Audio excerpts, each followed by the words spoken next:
आज हम dissolution of partnership form 1 के क्वेश्चन नंबर 8 को करने जा रहे हैं, जिसका टॉपिक है joint life policy, various funds and unrecorded items. तो क्वेश्चन नंबर 8 है X, Y and Z are partners in a firm. They share profit and loss in ratio of 6:4:2. They agreed to dissolve the partnership on that date. Their balance sheet was as follows.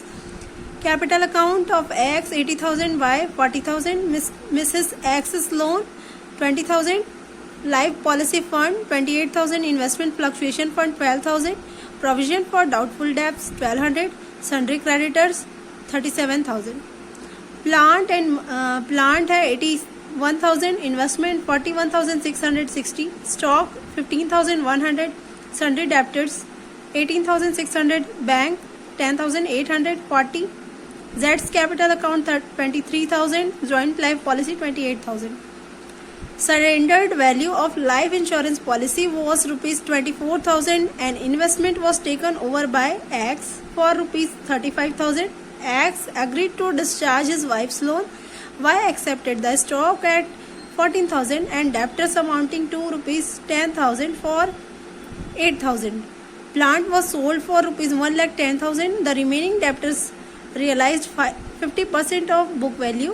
The expense of realization amounted to rupees 1,200. It was found that the typewriter not recorded in the book was worth rupees 6,000. Now paid 2,400 which is not included. Sorry, एक line छूट गई थी. This was taken over by one of the creditor, यानी कि 6,000 का typewriter था जिसे creditors ने ले लिया था 6,000 पे. One customer whose account was written off as bad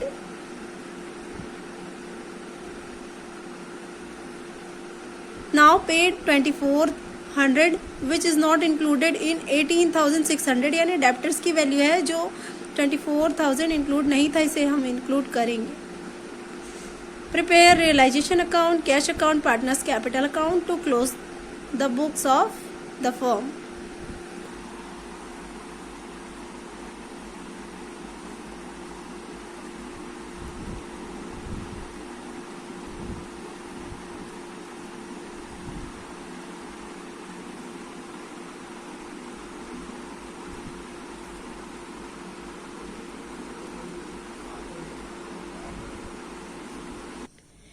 सबसे पहले हमें जितने भी एसेट है उनको लिख देना है ना.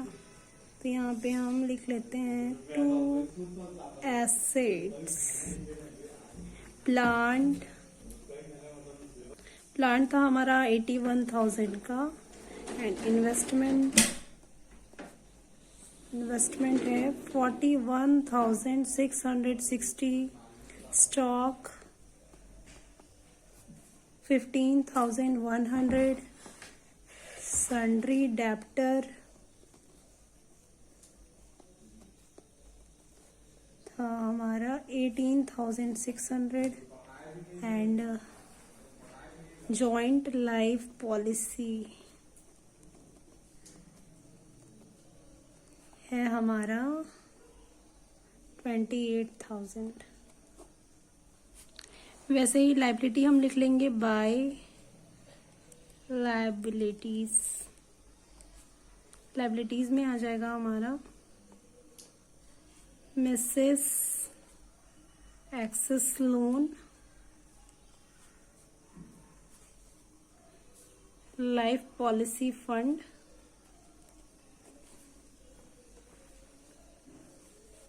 Investment fluctuation fund and provision for doubtful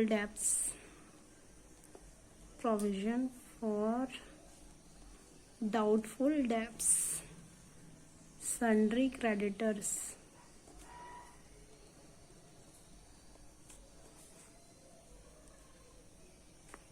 हमारे ये लायबिलिटीज में एक्स का लोन है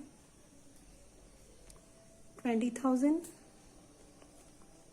एंड लाइफ पॉलिसी फंड है 28,000 इन्वेस्टमेंट फ्लक्चुएशन फंड है 12,000 and provision for doubtful debts है 1200, सन्ड्री क्रेडिटर्स 27,000।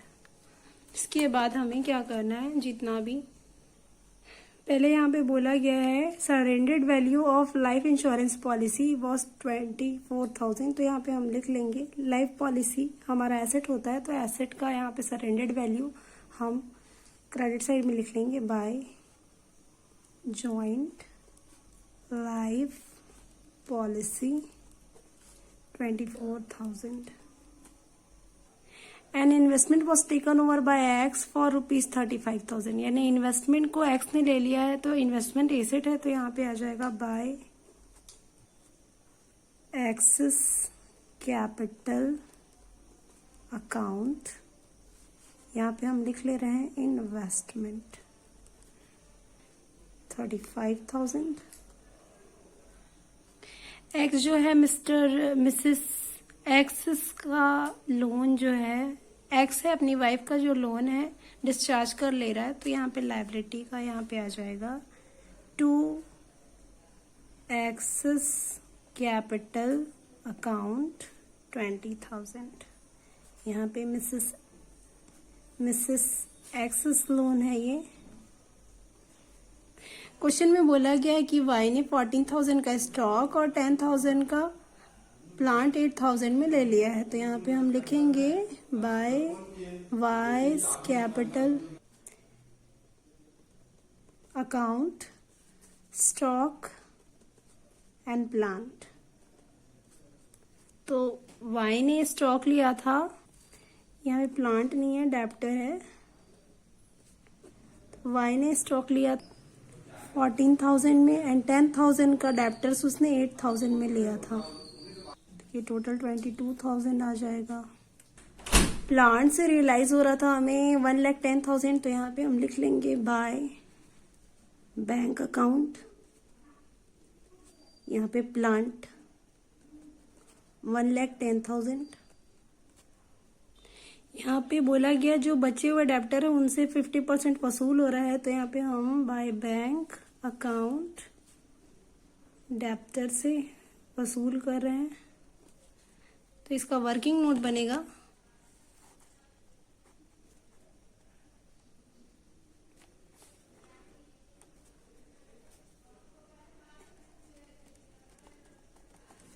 यहाँ पे डेप्टर था हमारा 18,600 का, जिसमें से हमने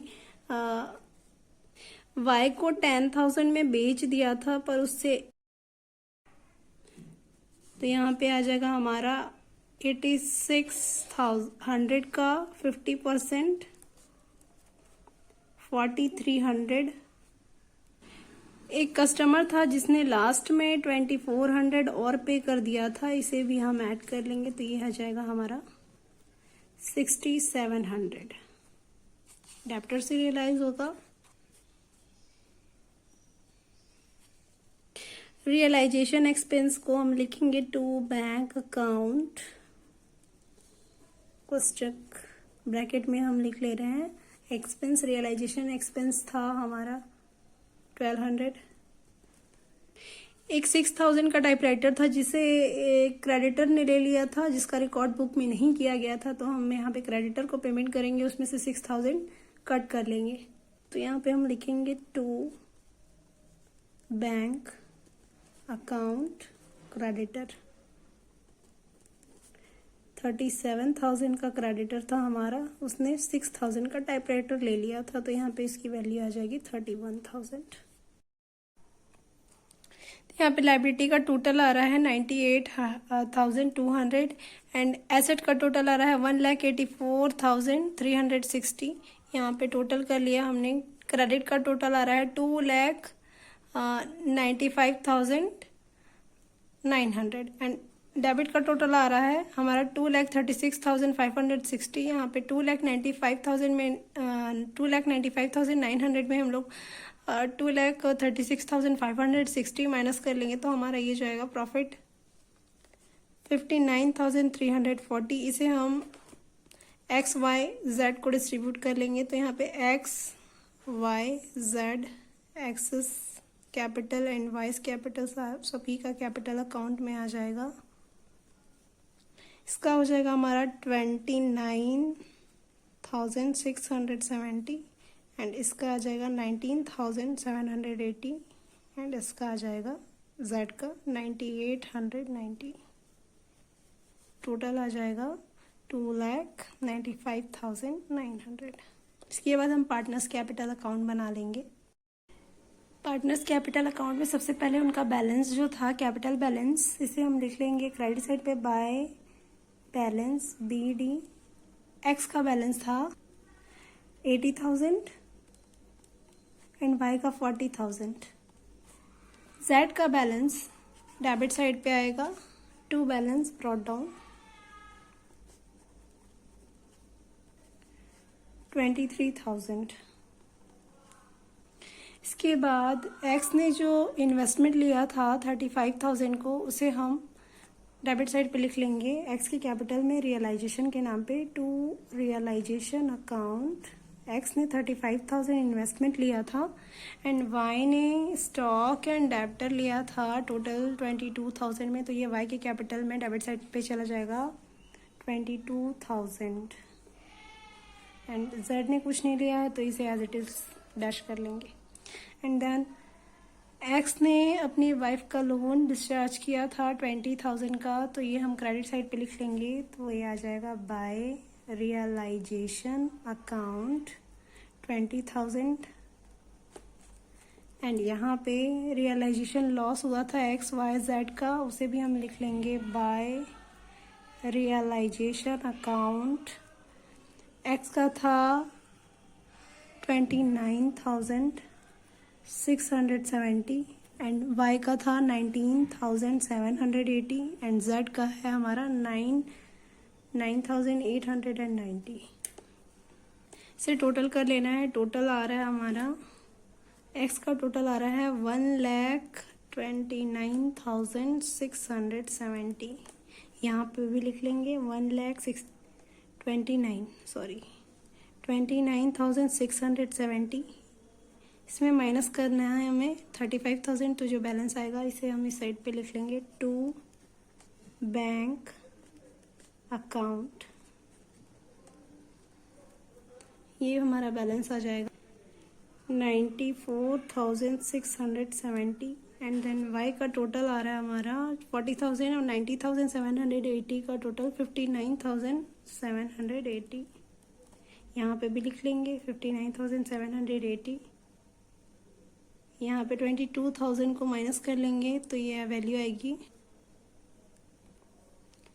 37,780। यहाँ पे Z की वैल्यू डेबिट साइड ज़्यादा आ रही है तो 23,000 लिख लिया हमने डेबिट साइड पे। यहाँ पे भी लिख लेंगे 23,000 में माइनस कर लेंगे तो जो आएगा हमारा आ जाएगा बाय बैंक अकाउंट बैलेंस। तो ये बैलेंस हमारा जो जाएगा Z में जाएगा, तो Z कैपिटल लेके आएगा 13,110। ये था हमारा पार्टनर्स कैपिटल अकाउंट। इसके बाद हम बनाएंगे बैंक अकाउंट।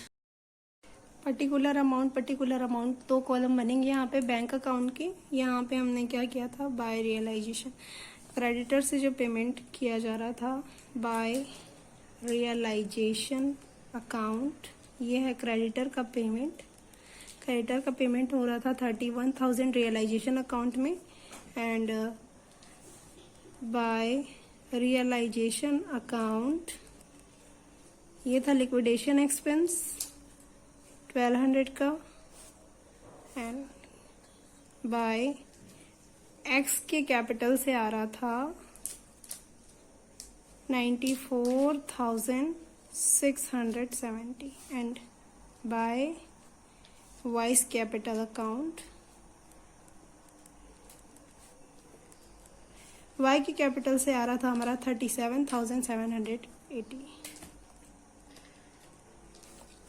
एंड देन हम डेबिट साइड पे टोटल देख लेते हैं तो हमारा ये आ जाएगा टू बैलेंस ब्रॉट डाउन 10,840 का बैलेंस था बैलेंस शीट में, क्वेश्चन के बैलेंस शीट में, टू रियलाइजेशन अकाउंट, यहाँ पे डेप्टर का रियलाइजेशन हो रहा था हमारा 6700 का, टू रियलाइजेशन अकाउंट, यहाँ पे प्लान का रियलाइजेशन था हमारा 1,10,000,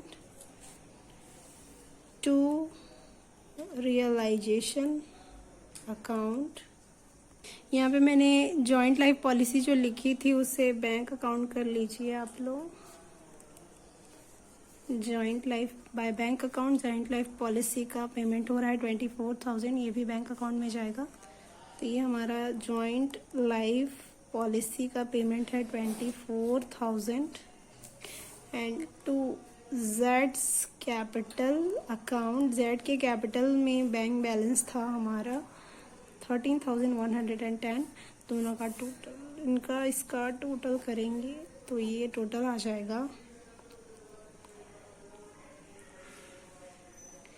1,64,650। एंड इधर का टोटल